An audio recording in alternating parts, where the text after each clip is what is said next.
నమస్తే welcome to our voice నేను journalist Navatha Jammu Kashmir assembly ఎన్నికల కోసం National Conference Peoples Democratic Party మాజీ తీవ్రవాదుల మద్దతు తీసుకుంటుందని బీజేపీ మాజీ జాతీయ ప్రధాన కార్యదర్శి రామ్ మాధవ్ ఆరోపించారు.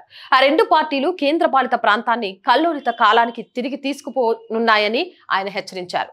అబ్దుల్లాలు ముఫ్తీలను BJP JK in-charge Ram Madhav ప్రస్తావిస్తూ ఆ రెండు కుటుంబాలను ఇంటిదారి పట్టించాలని పిలుపునిచ్చారు. మాజీ తీవ్రవాదుల ఎన్సీ పీడీపీ అభ్యర్థుల తరపున బాహాటంగా ప్రచారం చేస్తున్నారని నాకు సమాచారం అందింది అన్నారు. జేకేను తిరిగి పాత దుర్దినాల దశకు తీసుకువెళ్లాలని కోరుకుంటున్నట్టుగా పార్టీలను జనం ఓడించి శాంతిని పురోగతిని కోరుతున్న కొత్త నాయకత్వాన్ని సమర్థించాలని కోరుకున్నారు. అలాగే శ్రీనగర్ లో రామ్ మాధవ్ విలేకరుల సమావేశంలో పాల్గొని ఈ విజ్ఞప్తిని చేశారు. నామినేషన్ల దాఖలు సమయంలో లాల్ చౌక్ అసెంబ్లీ నియోజకవర్గం బీజేపీ అభ్యర్థి ఐజాజ్ హుస్సేన్ వెంట మాధవ్ ఉన్నారు. 370 అధికరణం, రాష్ట్ర హోదా పునరుద్ధరణ, కాశ్మీర్ సమస్య పరిష్కారం, పాకిస్తాన్ తో చర్చలు, వీటన్నిటి గురించిన వాగ్దానంతో ఎన్సీ పీడీపీ విడుదల చేసిన ఎన్నికల మేనిఫెస్టో గురించి మాధవ్ ప్రస్తావిస్తూ ఆ రెండు ప్రాంతీయ పార్టీలు జేకేను మళ్లీ పూర్వపు కల్లోలిత రోజులకు తీసుకెళ్లాలని కోరుకుంటున్నాయని ఆరోపించారు. ఎన్సీ పీడీపీ ఇతరులకు జేకేను తిరిగి పాత కల్లోలిత రోజులకు తీసుకెళ్లేలా మేనిఫెస్టోను వెలువరించాయని జేకే ప్రజలకు గుర్తు చేయదలిచారు అని ఆయన చెప్పారు. కాశ్మీర్ లోయల్లో కొత్త పార్టీలు, కొత్త నేతలు ఆవిర్భవించనున్నట్లు, జమ్మూ ప్రాంతంలో శాంతి అభివృద్ధికి ప్రతినిధిగా బీజేపీ అవతరించినట్లు ఆయన తెలిపారు. జేకేలో బీజేపీ సారథ్యంలో కొత్త ప్రభుత్వం ఏర్పడగలదని మాధవ్ ధీమా వ్యక్తం చేశారు. యువ అభ్యర్థులు అనేక మంది ఎన్నికల్లో పోటీ చేస్తుండడం గురించి ప్రశ్నించగా ఇది జేకే ప్రజల వ్యూహమని, వారు కొత్త నాయకత్వాన్ని కోరుకుంటున్నారని ఆయన సమాధానమిచ్చారు. గణనీయ సంఖ్యలో యువజనులు ముందుకు వస్తున్నారు, వారికి మద్దతు ఇవ్వాలి. ఈ రాష్ట్రం రెండు కుటుంబాల గుప్పెట్లో చిక్కుకొని ఉంది, ఆ రెండు కుటుంబాలను ఇంటిదారి పట్టించాలి అని స్పష్టం చేశారు. ఏ పార్టీకి ఆధిక్యం రాని పక్షంలో బీజేపీ ఏ పార్టీతోనైనా చేయి కలుపుతుందా అని ప్రశ్నించినప్పుడు బీజేపీ ఏకైక పెద్ద పార్టీగా అవతరిస్తుందని ఆయన ధీమా వ్యక్తం చేశారు. అయితే అటువంటి పరిస్థితి వస్తే మేము దానిపై తర్వాత చర్చిస్తాం అని మాధవ్ అన్నారు.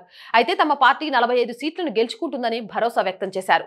జమ్మూ ప్రాంతంలో 35, కాశ్మీర్ లోయలో 10 సీట్లను గెలుచుకుంటుందని తెలిపారు. కాశ్మీర్ లో 10 సీట్లు గెలుచుకునేందుకు తమకు ప్రజల మద్దతు అవసరమని చెబుతూ అదే జరిగితే దశాబ్దాలుగా కాశ్మీర్ ని అణిచివేస్తున్న వారు వెనుకడుగు వేయాల్సిందే అని స్పష్టం చేశారు. జమ్మూ కాశ్మీర్ కి రాష్ట్ర హోదా పునరుద్ధరణ గురించి అడగగా తమ మొదటి ప్రాధాన్యత ఇక్కడ ప్రభుత్వం ఏర్పాటు చేయడం అని చెప్పారు. ఈ ప్రాంతం చరిత్రలో మొదటిసారిగా బీజేపీ ప్రభుత్వం ఏర్పాటు చేస్తుందని, చరిత్రలో ఓ నూతన అధ్యాయం ప్రారంభం కాబోతుందని ఆయన జోష్యం చెప్పారు. ఈ నెల 6, 7 తేదీల్లో రాష్ట్రంలో పర్యటిస్తున్న కేంద్ర హోంమంత్రి అమిత్ షా పార్టీ ఎన్నికల ప్రణాళికను విడుదల చేయనున్నారని రామ్ మాధవ్ తెలియజేశారు. ఆ తర్వాత ప్రధాని నరేంద్ర మోదీ, ఇతర నాయకులు ఎన్నికల ప్రచారంలో పాల్గొంటారని ఆయన చెప్పారు. ఏదేమైనా జమ్మూ కాశ్మీర్ విషయంలో రామ్ మాధవ్ చాలా స్పష్టంగా చెప్పడంతో పాటు బీజేపీ విజయంపై కూడా చాలా స్పష్టంగా నిఖాసుగా ధైర్యంగా చెప్తున్నారు. మరి జమ్మూ కాశ్మీర్ ఎన్నికల ఫలితాలు ఎలా ఉంటాయి అనేది చూడాలి. మీరేమనుకుంటున్నారు?